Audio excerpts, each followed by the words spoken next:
oh boy, weren't those projects expensive?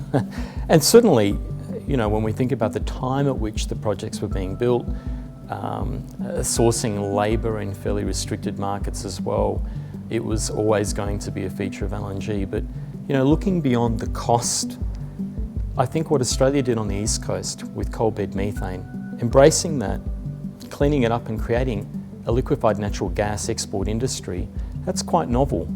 The EPCs who joined in that experience as well, the Bechtels of the world, the players that took part in it all, enjoyed some great learnings and I think have set the stage for non-conventional extraction all around the world. The world watches Australia with awe. The fact that Australia has managed to turn on these amazing LNG businesses in such a short period of time is nothing short of incredible. LNG buyers are welcoming new supply from Australia. The country has traditionally been a reliable and stable supply source, and new supply sources will be welcome to give buyers more options. These projects will position Australia as the largest producer and exporter by 2020.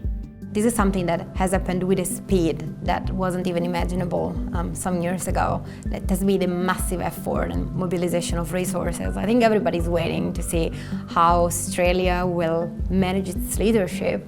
From a tax perspective, I think it's the perfect time for organisations to take stock of the tax position, to make sure that there's no value that's left on the table once the project transitions from construction to production.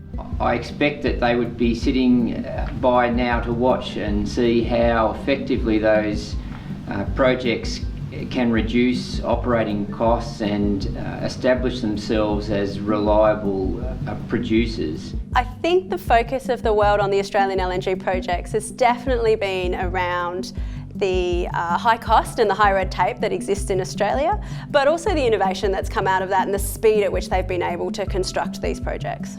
When you're delivering the sheer number of projects that have been delivered in Australia over the last few years, how do you do that in an environment constrained by the resources at its disposal? What we have here is a perfect opportunity to challenge the status quo of the industry. People have been impressed with the ability to bring so much LNG online, with the technological advancements that they've made in doing so, as well as the strong environmental health and safety record on those projects.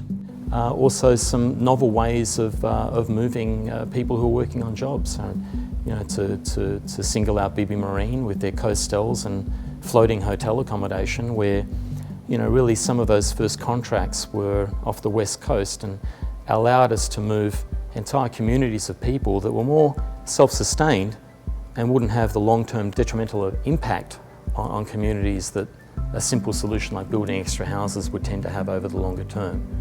Ship these things in, ship them out when the job is done, we end up with a more sustainable footprint overall.